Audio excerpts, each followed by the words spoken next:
আমরা দুঃখজনকভাবে লক্ষ্য করেছি এবং এটি স্পষ্টতই সত্য যে আমাদের অনেক আহত এবং পঙ্গু আমাদের যোদ্ধারা, আমাদের ভাই বোনেরা শুধুমাত্র সঠিক চিকিৎসা না পাওয়ার কারণে তারা সুস্থ হয়ে উঠতে পারে। এর দায় অন্তর্বর্তী সরকারের সময়ে যারা স্বাস্থ্য মন্ত্রণালয়ের চিকিৎসার দায়িত্বে ছিলেন তাদেরকে নিতে হবে। আজকে আমাদের অনেক তরুণ বন্ধুরা বিপ্লবী কথাবার্তা বলেন, অথচ দীর্ঘ 18 মাস তারা কিন্তু সরকারের একেবারে অবিচ্ছেদ্য অংশ ছিল, পার্ট ছিল।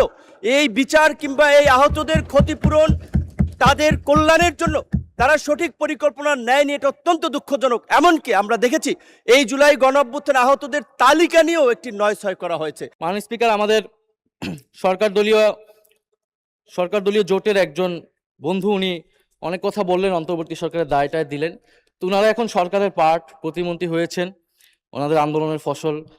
তো জুলাই নিয়ে যতটুকু কাজ মাননীয় স্পিকার অন্তর্বর্তী সরকারই এখন পর্যন্ত করেছে, সেটাই আমরা এখন পর্যন্ত আছে, কিন্তু এটা পর্যাপ্ত আমরা এটাও বলি না। কিন্তু এই সরকার এর থেকে বেশি করে তারপরে কথা বলুক যে তারা জুলাই গণঅভ্যুত্থান নিয়ে কাজ করছে।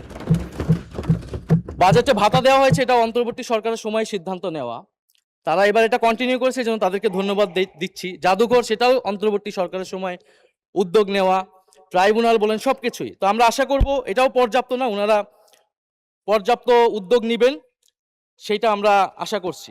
মাননীয় স্পিকার, আমরা দল হিসেবে আওয়ামী লীগের বিচার চাই। ট্রাইব্যুনালে দল হিসেবে আওয়ামী লীগের বিচার করা হবে, যেই দল ইতিহাসে দুইবার সুযোগ পেয়ে এদেশের গণহত্যা করেছে, এদেশের গণতন্ত্রকে হত্যা করেছে এবং এদেশের সকল প্রতিষ্ঠান ধ্বংস করেছে, লুটপাট করেছে। আমরা বাকশালের কথা জানি, ইতিহাস থেকে পড়েছি, এবং জুলাই গণঅভ্যুত্থান সহ গত 16 বছর আমরা সচক্ষে দেখেছি। এবং জুলাই গণঅভ্যুত্থানের যে হত্যাকাণ্ডের সাথে জড়িত, তার বিচার দল হিসেবে আওয়ামী লীগকে করতে হবে। শেখ হাসিনার মামলার রায় হয়েছে, আমি নিজেও একজন সাক্ষী, জানি না সরকার দলীয় বন্ধু কেউ সাক্ষী আছেন কিনা। সেই মামলার রায় কার্যকর করার জন্য দ্রুত সময়ের মধ্যে দিল্লির সাথে মাননীয় স্পিকার, যিনি এই জুলাই অধিদপ্তরের দায়িত্ব আছেন, আমি অনুরোধ করব শুধুমাত্র এই 36 দিনের আন্দোলন নয়, গত এই 17 বছরের আন্দোলন সংগ্রামে আহত পঙ্গুত্ব বরণকারী প্রত্যেকটি ব্যক্তিকে রাষ্ট্রের পক্ষ থেকে তালিকা করে ক্ষতিপূরণ দিতে হবে।